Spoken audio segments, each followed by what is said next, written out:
Kaixo, Miren Gomez naiz, 21 urte ditut, eta fabrikazio mekanikoko diseinuko goi mailako zikloa ikasten dut Mondragon Unibertsitatean.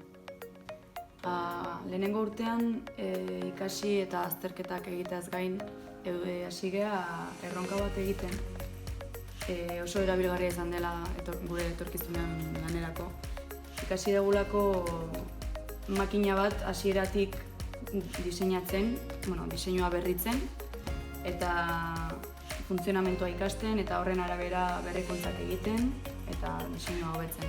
Bukaeran makina hau fabrikatu eta guk diseinatutakoarekin lortu duguna lortzeko.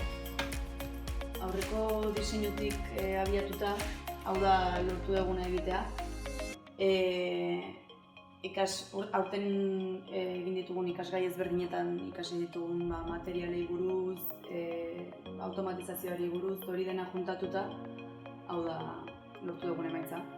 Guk diseinatutako makina bat, automatizatu dagoena, eta guk erabakitako materialekin diseinatzen dugu.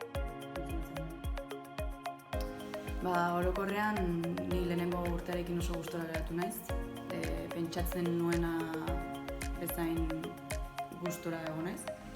Eta bigarren urtean duala egiteko aukera edukiet.